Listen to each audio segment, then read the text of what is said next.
Hello बच्चों, तो स्वागत है आप सबों का आपका अपना चैनल विनायका क्लासेस में। और मैं हूं चंदन। आज जो है हम लोग एक बहुत ही इंपॉर्टेंट टॉपिक्स को कवर करने वाले हैं। और इस टॉपिक में खास करके उन बच्चे जो कि मैथ्स में ज्योमेट्री सेक्शन में जिनको प्रॉब्लम्स होती है उनको ये पूरी वीडियो देखनी चाहिए, क्योंकि आज मैं एक एक कंसेप्ट, एक एक चीजें इसमें जो बता रहा हूं ना, वो पूरी डिटेल बताने जा रहा हूं। और अगर आपने ये वीडियो आज मिस कर दिया तो आप लोग जो है बहुत कुछ मिस कर देंगे। इसलिए जो है ना, एक एक पॉइंट्स देखो। और इसमें मैं आप लोगों को वीडियो के लास्ट में कुछ इंपॉर्टेंट क्वेश्चंस भी दूंगा, जो क्वेश्चंस आपके क्लास के लिए बहुत इंपॉर्टेंट है। और इससे रिलेटेड सारी चीजें बताने वाला हूं। अक्सर मैं अपनी एक्सपीरियंस से बता रहा हूं कि बच्चे लोगों को हर जगह तो हो जाता है, प्रॉब्लम नहीं होती, बट ज्योमेट्री सेक्शन में आके वो हमेशा फंसते हैं और कहते हैं कि सर ये प्रूविंग मुझे समझ में नहीं आता, प्रूविंग कैसे होती है। तो देखो बच्चों, जब तक इसका बेसिक कंसेप्ट आपको पता नहीं होगा ना, तब तक चीजें आप नहीं कर पाओगे। इसलिए आज हम स्पेशली लाइन्स एंड एंगल से रिलेटेड कुछ बेसिक चीजें आप लोगों को बताने वाला हूं, ताकि आप लोगों का सारा कंसेप्ट, सारी चीजें क्लियर हो जाए। तो देखो, सिंपल सी बात करते हैं कि क्या आपने कभी सोचा है, कि जो घड़ी की सुइयां होती है, घड़ी का जो सुई होता है, या तुम ले लो सड़क की जो मोड़ है, सड़क में तुम घूमते हो, है ना, या किताब के कोने ले लो, या कोई भी चीज इस ढंग से ले लो, ये सारी चीजें ले लो, ये सबके पीछे एक कॉमन चीज है बच्चों। क्या कॉमन चीज है? ये कॉमन चीज है, ये या तो ये लाइन से है बना हुआ, या तो वहां कौन आपको अंकित करेगा, मतलब वहां कोई ना कोई एक एंगल से आपको दिखेगा, या तो कोई एक लाइंस दिखेगा। सिंपल सी बात है। तो आज जो है ना, हम लोग यही लाइंस एंड एंगल्स का पूरा बेसिक्स समझने वाले हैं, एक एक चीज समझने वाले हैं। तो चलो ज्यादा देर नहीं करते हुए शुरू करते हैं। सबसे पहला बात आता है हमारे पास, सबसे पहला बात कि सर ये लाइन क्या होता है, व्हाट इज लाइन, है ना। तो लाइन एक नहीं बहुत प्रकार का होता है बच्चों। अभी मैं एक एक चीज लाइन के बारे में बताने जा रहा हूं, कितने प्रकार के लाइन होते हैं, उनका डेफिनेशंस क्या होगा, उनके यूजेस कहां हैं। तो आप लोग एक एक चीज को पूरी वीडियो में अच्छे से समझो। चलो दिखाते हैं। सबसे पहली चीज, नंबर 1, हमारे पास क्वेश्चन आता है सबसे पहले, what is line, what is line, है ना। ये पहला क्वेश्चन सी मैंने बना दिया है ना, यहां लाइंस। तो सबसे पहला क्वेश्चन बच्चों मेरे पास आता है कि ये लाइन क्या होता है। तो देखो, लाइन एक प्रकार का नहीं, बहुत प्रकार का होता है। सबसे पहला हम सिर्फ लाइन की ही बात करेंगे बच्चों, लाइन की बात करेंगे। लाइन देखो, सिंपल सी बात है कि अगर तुम एक स्ट्रेट, इसको स्ट्रेट लाइन बोलते हैं ना, लाइन भी देखो बहुत प्रकार का, इसको स्ट्रेट लाइन बोलते हैं, ये स्ट्रेट लाइन है। और ये एरो जो दोनों तरफ मैंने नहीं डाला है, ये एरो का मतलब है बच्चों कि ये इधर भी आगे जो है ना, इधर भी आगे एक्सपेंड हो सकता है, और इधर भी ये मतलब बढ़ सकता है। इसका सीधा अर्थ ये है कि ये जो है ना, इसका कोई फिक्स्ड लेंथ नहीं होगा, यानी कोई फिक्स्ड लेंथ इसका नहीं होगा। ये दोनों तरफ एंडलेसली आगे जा सकता है, ठीक है। तो इसको आप कह सकते हैं कि ये लाइन जो होता है ना, इसका कोई फिक्स्ड लेंथ नहीं होता बच्चों। तो सबसे पहली चीज इसमें याद रखेंगे कि इसकी कोई फिक्स लेंथ नहीं होता, नो फिक्स लेंथ बच्चों, नो फिक्स लेंथ, यानी कि इसका कोई फिक्स्ड लेंथ नहीं होता है ना। ये स्ट्रेट होता है। सपोज मान लो कि यहां मैंने ए दे दिया और यहां मैंने बी दे दिया। अगर बच्चों इसे तुम्हें इंडिकेट करना होगा, तो हमेशा जब तुम्हें इंडिकेट करनी होगी तो तुम कुछ इस ढंग से इसको इंडिकेट करना। इसका अर्थ ये हो जाएगा कि तुम लाइन को इंडिकेट कर रहे हो। इसमें कितने फिक्स्ड पॉइंट होते हैं बच्चों? तो कोई फिक्स्ड पॉइंट नहीं होते, no fixed point, no fixed point, fixed point, है ना। तो ये चीजें जानना बहुत जरूरी है। जब तक आप इस चीजों को नहीं जानोगे ना, तब तक आप ज्योमेट्री सेक्शन में बहुत पीछे रह जाओगे। तो देखो, ये जो है ना, ये हमारा लाइन हो गया। लाइन तो क्लियर हो गया होगा। अगर लाइन में किसी प्रकार का डाउट्स हो, प्रॉब्लम्स हो, तो आप हमको कमेंट सेक्शन में बताना। चलो इसका दूसरा टाइप्स मैं बताता हूं कि लाइन का दूसरा कौन सा प्रकार है। तो लाइन तो समझ गए ना। अब इसके बाद जो चीजें आती है वो मैं बता रहा हूं दूसरा, कि लाइन सेगमेंट बच्चों क्या होता है, लाइन सेगमेंट क्या होता है। दूसरा क्वेश्चन आता है, what is line segment, what is line segment. ये लाइन सेगमेंट क्या है? तो लाइन सेगमेंट का मतलब होता है कि अगर तुमने मान लो एक स्ट्रेट लाइन बनाया ना, इसमें दोनों तरफ एरो का साइन नहीं पड़ेगा, इसमें दोनों तरफ जो है ना वो एंड पॉइंट होगा बच्चों, एंड पॉइंट। जैसे ये ए हो गया और ये बी हो गया। अब देखो दोनों तरफ मैंने एरो का साइन डाला है क्या? नहीं डाला है। इसका मतलब है कि इसका फिक्स लेंथ है, ये इस लाइन का एंड पॉइंट है बच्चों। ये दोनों जो है ना इस लाइन का एंड पॉइंट है। इसका अर्थ ये हो गया कि इसकी फिक्स लेंथ होगी, यानी ये जो लाइन सेगमेंट होगा बच्चों उसकी फिक्स्ड लेंथ होगी। इस ढंग से इसको इंडिकेट करना है। और जैसे इसको हम लोग कहेंगे कि इसमें टू एंड पॉइंट होगा, टू एंड पॉइंट होगा। और बच्चे जब दोनों तरफ इसका फिक्स पॉइंट हो जा रहा है, इसका मतलब है बच्चे कि इसका फिक्स लेंथ भी होगा, है ना, फिक्स लेंथ होगा। तो ये सब कुछ चीजें जाननी है। तो ये समझ गए कि ए बी। देखो यहाँ पे लाइन सेगमेंट क्या होता है। ठीक है, चलो हम तीसरे लाइन की तरफ बढ़ते हैं। तीसरा जो इंपॉर्टेंट लाइन है बच्चे उसको बोलते हैं हम लोग रे, उसको रे कहा जाता है। थर्ड नंबर में चलते हैं, इसको हम लोग रे कहते हैं। ये रे क्या होता है? तो रे जो है ना, रे में आप एक सिंपल एग्जांपल के द्वारा मैं रे बताता हूं। तो रे का मतलब किरण होता है। आप सूरज की रोशनी आती है ना हमारी तरफ, तो सूरज की जब रोशनी हमारे तरफ आती है बच्चे, तो सूरज की रोशनी ना एक ही तरफ आगे बढ़ती है, बढ़ती जाती है, बढ़ती जाती है, लेकिन एक जगह तो उसका फिक्स पॉइंट है ना। सपोज मान लो तुम्हारे पास टॉर्च है, टॉर्च से तुमने लाइट दिया, तो टॉर्च का जो पार्ट हुआ ना बच्चे वो एंड पॉइंट हुआ। लाइट इधर तो नहीं आएगी ना, बट वन साइडेड वो एंडलेसली तक जाएगी। इसका मतलब यह है कि जो है रे का मतलब हुआ कि एक तरफ तो उसका एंड पॉइंट होगा और एक तरफ वो आगे बढ़ती जाएगी। ठीक है, तो इसको हम लोग कहेंगे रे। अब देखो क्या इसका भी फिक्स लेंथ होगा? क्या नहीं होगा। क्यों? इसलिए क्योंकि एक तरफ तो इसका फिक्स पॉइंट है, लेकिन ये एक तरफ ये आगे एंडलेसली बढ़ते जा रहा है, बढ़ते जा रहा है, बढ़ते जा रहा है, तो इसका कोई फिक्स लेंथ नहीं होगा। तो इसमें भी याद रखेंगे नॉट फिक्स लेंथ, यानी इसका भी जो है ना इसका भी फिक्स लेंथ नहीं होगा। और दूसरी चीज याद रखेंगे कि इसमें एंड पॉइंट होगा, एक एंड पॉइंट होगा, है ना, एक एंड पॉइंट होगा। कौन सा होगा? Only one and point. ठीक है, तो ये क्लियर हो गया होगा, सिर्फ एक ही एंड पॉइंट इसमें होगा। दूसरी चीज बता दूं मैं आपको कि एक एंड पॉइंट इसमें होगा। दूसरी चीज मैं बता दूं, अगर इसको आपको इंडिकेट करना होगा लाइन में ना, तो कुछ आप ऐसे करोगे। अभी मैं इसका बहुत सारा एग्जांपल दे दूंगा, आप चिंता ना करो। कैसे इसको शो करोगे, कहां पे इसका प्रयोग है, कहां पे इसका यूजेस है, पूरी वीडियो में सिर्फ बने रहना। ठीक है, अब देखो रे भी तुमने समझ गया। अब यहां पे आगे चलते हैं, अगला जो हमारा पार्ट आता है ना उसको हम लोग कहते हैं, उसको हम लोग कहते हैं बच्चों पैरेलल लाइन। क्या कहते हैं? Parallel line. पैरेलल लाइन का मतलब क्या होता है? पैरेलल लाइन एक ऐसा लाइन होता है, जैसे सपोज मान लो कि मैं यहां पे एक लाइन बना रहा हूं, है ना, ये मेरा एक लाइन हो गया और जस्ट इसके नीचे भी एक लाइन ऐसा मैं बना दिया। ठीक है, तो ये जो तुम दोनों लाइन देख रहे हो ना, ये दोनों लाइन को बच्चों आगे कितना भी इंडिकेट, आगे कितना भी इसको एक्सपेंड तुम करते जाओ, कितना भी इसको बढ़ाते जाओ आगे, ये कभी बच्चे एक दूसरे से मिलेगा नहीं, कभी एक दूसरे से ये कभी एक दूसरे से टच नहीं करेगा। इसका सीधा अर्थ है कि इस टाइप का जो लाइन होता है ना उसको हम लोग कहते हैं पैरेलल लाइन। यानी ये जो दोनों लाइन तुम देख रहे हो ये दोनों पैरेलल लाइन है।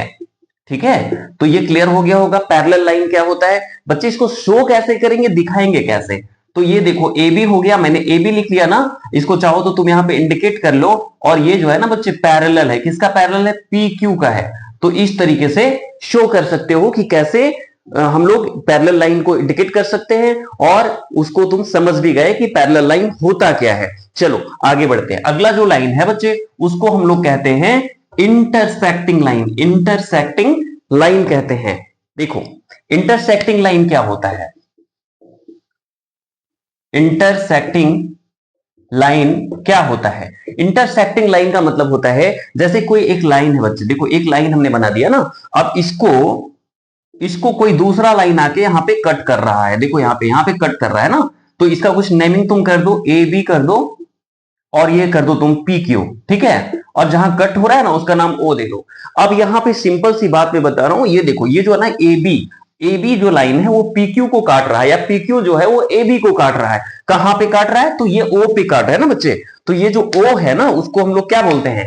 ये जो ओ है इसको हम लोग बोलते हैं इंटरसेक्टिंग पॉइंट। इंटरसेक्टिंग पॉइंट बोलते हैं, ठीक है, ठीक है। तो ये इंटरसेक्टिंग पॉइंट कहलाता है। और ये जो तुम देख रहे हो, ये जो लाइन है ना दोनों, इसको हम लोग क्या बोलेंगे, इसको, ये दोनों लाइन जो है, ये दोनों लाइन जो है, ये दोनों लाइन को हम लोग बोलेंगे इंटरसेक्टिंग लाइंस, इंटरसेक्टिंग लाइंस। अब हमको बता सकते हो बच्चे कि एक पॉइंट से कितनी लाइनें गुजर सकती है? अगर जिसको पता होगा ना वो कमेंट सेक्शन में बताना कि एक पॉइंट से कितनी लाइनें गुजर सकती है, ठीक है। मैं वेट करूंगा और देखूंगा कि कितने लोग इसका जवाब देते हैं। चलो आगे बढ़ते हैं। अगला जो हमारा क्वेश्चन है, अगली चीज जो मुझे समझनी है वो क्या समझनी है, तो जो मेन मेन चीजें कुछ कुछ थी वो हम लोग समझ गए बच्चे। अब जो है ना, अब हम लोग इसके कुछ इंपॉर्टेंट कंसेप्ट देखेंगे जो कि क्लास 8 और 9 और 10 के बच्चे के लिए बहुत महत्वपूर्ण है। तो आप लोग जो है ना, देखो समझो और ध्यान से समझो। देखो सपोज मान लो कि दो लाइन मैं बनाता हूं, सपोज मान लो मैंने दो लाइन बना लिया, ये एक लाइन है और दोनों लाइन जो मेरा होगा ना, वो दोनों लाइन एक दूसरे का ना बच्चे पैरेलल होगा। क्या होगा? पैरेलल होगा। अभी मैंने बताया ना पैरेलल क्या होता है। सपोज ये, इसको हमने L मान लिया और इसको हमने M मान लिया, ठीक है। तो अब ये देखो, इसको कोई लाइन आके ना कट कर रहा है, इसको कोई लाइन आके कट कर रहा है। इसका भी कुछ नाम आप दे दो, इसका कुछ नाम सपोज मान लो M दे दिया है ना। अब देखो ये दोनों लाइन एक दूसरे का पैरेलल है ना, L और M, और ये इसका ट्रांसवर्सल यानी इंटरसेक्टिंग लाइन है। क्लियर हो गया होगा।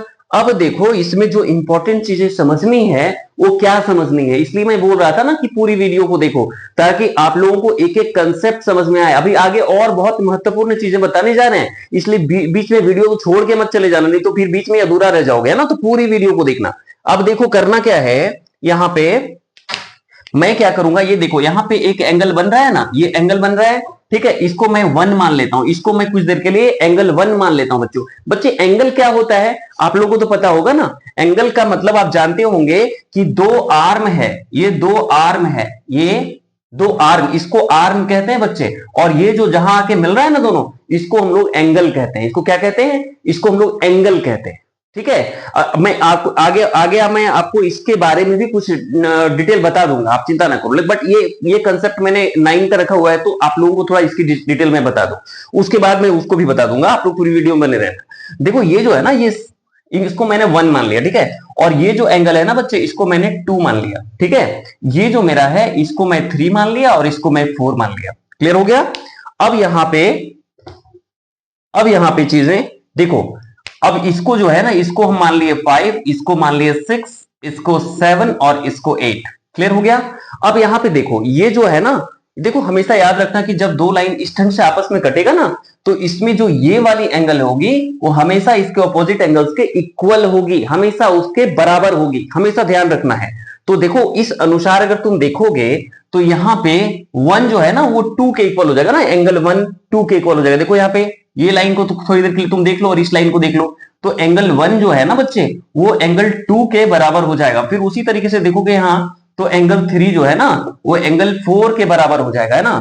उसी तरीके से ये 5 जो है वो 6 के बराबर हो जाएगा, और एंगल 7 जो है ना वो एंगल 8 के बराबर हो जाएगा। तो ये तुम देख सकते हो, ये जो है सारे एंगल्स इक्वल कर दिए। जब भी तुम कभी सम्स बनाओगे ना ज्योमेट्री में, अभी वैसा सम्स का पहला एक्सरसाइज जब मैं लेके आऊंगा तो इसकी बहुत आवश्यकता पड़ेगी, और अगली वीडियो में उसी की लेने वाला हूं। तो आप लोग ये पूरी वीडियो को देखो ताकि ये कंसेप्ट बेसिक्स क्लियर हो जाएगा ना, तो फिर आगे जो है ना पूरा आप लोगों का एक एक क्वेश्चन बहुत ही इजीली बन जाएगा। और अगर आपने इसको मिस कर दिया तो फिर उसमें आपको कुछ भी समझ में नहीं आएगा, इसलिए पूरी वीडियो देखो। देखो करना क्या, ये जितनी भी चीजों को मैंने बताया ये सारे इक्वल कैसे हुए, किस किस प्रॉपर्टी से इक्वल ये हुए, इसको हम लोग बोलते हैं बच्चों VOA। VOA का मतलब होता है vertically opposite angles, vertically opposite angle से ये दोनों सेम हो गया, ये सारे सेम हो गए, ठीक है ना। तो ये याद रखना, जब भी ऐसा होगा तो तुम इक्वल कर सकते हो क्वेश्चन में, खाली रीजन बैठा देना कि वर्टिकली ऑपोजिट एंगल्स, है ना। ये लिखना बहुत नेसेसरी है। तो मुझे जहां तक लगता है ना कि तुम लोग समझ गया होगा कि ये वर्टिकली ऑपोजिट एंगल्स होता क्या है। चलो आगे देखते हैं हम लोग दूसरा कंसेप्ट कौन सा है इसमें। दूसरा जो इंपॉर्टेंट कंसेप्ट है बच्चों वो देखो, यहां पे याद रखना कि देखो सपोज एक लाइन यहां मैं ड्रॉ करके बता देता हूं। सपोज मान लो कि दो लाइन यहां पे मैंने बनाया है ना, यहां पे L और M, इसको एक लाइन कट रहा है, ये m काट रहा है। अब हमेशा याद रखना कि ये जो तुम देख रहे हो ना, ये इसके बराबर हो जाएगा, ये इसके बराबर हो जाएगा, ठीक है। और बच्चे इसके बराबर ये हो जाएगा, हमेशा याद रखना, क्लियर है। तो देखो यहाँ पे जो है ना, अगर इस अनुसार देखोगे तो ये जो 1 है ना, ये 5 के इक्वल हो जाएगा, यानी एंगल 1 जो है वो एंगल 5 के बराबर हो जाएगा। उसी तरीके से एंगल 3 जो है ना, वो एंगल 8 के बराबर हो जाएगा, ठीक है। उसी तरीके से एंगल 4 जो है वो एंगल 7 के बराबर हो जाएगा, और एंगल 2 जो है एंगल 6 के बराबर हो जाएगा। ये जितने भी बराबर हमने किया, जितना भी इक्वल किया ना बच्चे, यहाँ पे कौन सा हमने कंसेप्ट लगाया है, कैसे ये इक्वल हुआ, इसका रीजन अगर देना होगा ना, तो उस ये सारे जो है ना, ये सारे इसके करस्पॉन्डिंग पार्ट है। क्या है बच्चे? करस्पॉन्डिंग है। तो ये सारे जो हैं ये करस्पॉन्डिंग से इक्वल हो गया, करस्पॉन्डिंग से इक्वल हो गया है ना, करस्पॉन्डिंग पार्ट इसका सेम हो गया। तो जब भी ऐसा क्वेश्चंस रहेगा और एंगल्स फाइंड करना होगा ना, तो जैसे सपोज मान लो कि एक एग्जांपल मैं तुम्हें बता देता हूं। अगर मान लो बच्चे कि अगर मान लो कि ये एंगल 110 डिग्री है, सपोज मान लो ये 110 डिग्री है, और तुमसे पूछा जाएगा कि ये एंगल बच्चे कितना होगा, तो तुम इजीली बता सकते हो कि ये 110 डिग्री है, तो ये भी 110 डिग्री होगा। क्यों होगा? By corresponding, by corresponding, corresponding से ये दोनों 110 डिग्री हो गया। क्लियर हो गया होगा? चलो, तो करस्पॉन्डिंग भी समझ गए होगे। अब चलो अगले में चलते हैं। नेक्स्ट कंसेप्ट जो हमारा है वो क्या है? ये सब बहुत जरूरी है बच्चे, न्यू है। अगर तुमने ये सब नहीं सीखा ना, तो ज्योमेट्री में बिल्कुल कुछ नहीं कर पाओगे, है ना। इसलिए ये सब एकदम दिमाग में भरे रखो और समझो, ध्यान से समझो, पूरी वीडियो देखो। अब देखो यहाँ पे तीसरी जो इंपॉर्टेंट चीज है, सपोज मान लो कि यहां पे मैं दो लाइन बना लेता हूं, है ना। अब ये मेरा दोनों पैरेलल लाइन है, ये मेरा जो इंटरसेक्टिंग लाइन है। अब देखो ना बच्चे, ये जो एंगल है, ये दोनों एंगल हमेशा सेम हो जाएगा। कैसे सेम होगा वो बता रहा हूं। देखो, तो उसी तरीके से अगर तुम इसमें देखोगे तो ये 4 जो है ना, वो 8 के इक्वल हो जाएगा, एंगल 4 8 के बराबर हो जाएगा। उसी तरीके से एंगल 2 जो है ना, वो एंगल 5 के बराबर हो जाएगा, ठीक है। उसके बाद देखो, ये दोनों जो तुमने देखा, ये दोनों जो हमने इक्वल किया, वो किस कंसेप्ट से किया बच्चों? इसको कहते क्या है? जब भी मान लो कि तुम दो पैरेलल लाइन मिल जाएगा, और सपोज मान लो कि ये एंगल तुम्हें 45 डिग्री दे दिया जाएगा, और ये एंगल बोलना होगा, तो तुम इजीली कह सकते हो कि ये भी 45 डिग्री का ही होगा। किस आधार पे होगा बच्चे? तो इसको हम लोग बोलेंगे, क्या बोलेंगे? इंटीरियर अल्टरनेट एंगल से ये इक्वल हो जाएगा, इंटीरियर अल्टरनेट एंगल से ये बराबर हो जाएगा। उसके बाद जो है उसी तरीके से देखोगे तो ये जो एंगल है ना, वो इसके बराबर हो जाएगा, यानी एंगल 1 जो था ना बच्चे, एंगल 1 जो था वो एंगल 6 के बराबर हो जाएगा, और एंगल 3 जो है वो एंगल 7 के बराबर हो जाएगा। ये जो है ना, इसको हमने कैसे इक्वल किया? ये भी अल्टरनेट से ही इक्वल हुआ, बट यहां पे एक्सटीरियर एंगल से, एक्सटीरियर अल्टरनेट से ये सेम हुआ, एक्सटीरियर अल्टरनेट से, ठीक है। तो अंदर होगा तो इंटीरियर अल्टरनेट, और बाहर होगा तो एक्सटीरियर अल्टरनेट। क्लियर हो गया होगा? चलो आगे बढ़ते हैं और कुछ चीजें और देखते हैं जो कि हमारे एक्सरसाइज को बनाने के लिए बहुत जरूरी है, और ज्योमेट्री को बनाने के लिए बहुत जरूरी है। चलो अब बताते हैं। देखो, नेक्स्ट जो पार्ट आता है ना, ये दोनों तो क्या है? ये दोनों तो मेरा पैरेलल है। अगर मान लो बच्चे कि आपको ये प्रूव करने बोल दिया जाए, चलो मान लिया कि ये दोनों पैरेलल है, एल और एम दोनों पैरेलल है, ठीक है। तो एल और एम पैरेलल है, ये तो मैं बोल दे रहा हूं, लेकिन बच्चे ज्योमेट्री में बिना प्रूफ का कुछ नहीं चलता है ना, आपके बोलने से कुछ नहीं जाता, आपको वहां पे बच्चे प्रूफ देनी होगी, ठीक है, कि ये कैसे हुआ, हाउ। तो ऐसे क्वेश्चंस आते हैं जिसमें आपको दो पैरेलल लाइन दे दिया जाएगा और कहा जाएगा कि ये दोनों पैरेलल है, प्रूव करके बताओ कैसे पैरेलल है। तो इसका एक इंपॉर्टेंट चीज बता देता हूं मैं। देखो, इसका जो इंटीरियर एंगल होगा ना बच्चे, ये और ये है ना, उसकी सम यानी उसकी वैल्यू, उसका सम, उसका जोड़ हमेशा 180 डिग्री होगा। कितना होगा? 180 डिग्री होगा। तो देखो, मैंने यहाँ पे एंगल 4 लिख रखा है और नीचे एंगल 5 है, ये दोनों का वैल्यू हमेशा 180 डिग्री होगा। अगर ये 180 डिग्री होगा ना बच्चे, तभी इसको हम बोलेंगे कि ये दोनों एक दूसरे का पैरेलल है। अगर ये 180 डिग्री नहीं होगा तो हम इसको नहीं कहेंगे कि ये पैरेलल है। क्लियर हो गया होगा? समझ गए होगा तुम लोग? उसके बाद देखो, उसी तरीके से एंगल 2 और एंगल 8, एंगल 2 और एंगल 8, ये दोनों का वैल्यू 180 डिग्री होगा, ठीक है। तो इस कंसेप्ट को कहते क्या है? इस कंसेप्ट को हम लोग कहते हैं को इंटीरियर बच्चे, को इंटीरियर एंगल, ठीक है, तो ये समझ में हमको लगता है कि आप लोगों को बहुत अच्छे से आ गया होगा। और अगर उसके बाद भी किसी टॉपिक्स में डाउट्स होगा, प्रॉब्लम्स होगी, तो मुझे कमेंट में बताइएगा, मैं उसका आप लोगों को बताऊंगा। और स्पेशल जरूरत पड़ेगी ना बच्चे, तो मैं उसकी वीडियो भी बना दूंगा। ठीक है, तो ये मुझे जहां तक लगता है कि पूरी अच्छे से समझ में आ गया होगा। चलिए कुछ चीजें और भी देखते हैं जो कि बहुत जरूरी है हम लोगों के लिए। ठीक है, तो ये जो बताया ना मैं अभी अभी ये जो बताया, इस पे आपका 9 का 2-3 एक्सरसाइज सॉल्व हो जाएगा बच्चे, इतना इजी है। ठीक है, अब देखो जो मैं बता रहा था कुछ चीजें, थोड़ा एंगल्स के बारे में जान लो, है ना। देखो ये जो है ना, आप जानते होंगे कि कोई भी जो स्ट्रेट लाइन होता है ना बच्चे, कोई भी स्ट्रेट लाइन होता है ना, वो कितने डिग्रीज का होता है, कितने डिग्रीज का होता है, जिनको पता होगा कमेंट सेक्शन में बताना। तो ये जो होता है ना, ये 180 डिग्री का होता है। कितने का होता है? 180 डिग्री का होता है। अगर तुमने यहां पे एक लाइन मान लो ड्रॉ कर दिया, ठीक है, तो ये दोनों एंगल का सम कितना होगा बच्चे? ये दोनों एंगल का जो सम होगा ना, वो 180 डिग्री होगा। ये 180 डिग्री होगा। अब इसका क्या कारण दोगे, क्या रीजन दोगे, ये रीजन जानना बहुत जरूरी है, क्योंकि जानते हो जो चेक करते हैं ना कॉपी 9 क्लास या 8 क्लास में, अगर तुमने रीजन नहीं दिया ना तो 0 बैठा देंगे आपके कॉपी पे। इसलिए अगर पूरा पूरा नंबर लाना है ना तो मेरी वीडियो देखा करो, है ना। देखो ये 180 डिग्री आया, क्यों आया? इसको हम लोग कहते हैं लीनियर पेयर बच्चे, लीनियर पेयर। यहां रीजन क्या देंगे? हमेशा लीनियर पेयर का रीजन देंगे। ठीक है, तो ऐसे भी क्वेश्चंस आपको देखने को मिलेंगे जो कि बहुत इंपॉर्टेंट है। ठीक है, समझ में आ गया होगा, क्लियर हो गया होगा, कोई डाउट्स तो नहीं होगी, है ना। उसके बाद जो है नेक्स्ट चीजें हमारे पास आता है अगला, जो कि जानना बहुत जरूरी है आप लोगों को। सारे 7, 8, 9 सबके लिए, जितने भी ज्योमेट्री सेक्शन पढ़ते हैं उनके लिए, सबके लिए बहुत जरूरी है। देखो सपोज मान लो कि एक ए ट्रेंगल है, ठीक है, ये ट्रेंगल है, और इस ट्रेंगल से मान लो, इस ट्रेंगल से मान लो कि तुम क्या करते हो, यहां से मान लो कि तुमने बढ़ा दिया एक लाइन, ठीक है, इसको तुमने यहां पे एक लाइन आगे बढ़ा दिया, तो ये जो एंगल तुम देख रहे हो ना, इस एंगल, ये जो इंटीरियर एंगल है ना, ये दोनों जो है इसके बराबर होगा नहीं, ये दोनों का जो सम होगा ना, ये 1 है ये 2 है, ये दोनों का जो सम होगा ना बच्चे, ये 1 प्लस एंगल 2 जो है ना, वो एंगल 3 के बराबर होगा। तो ये जानना बहुत जरूरी है।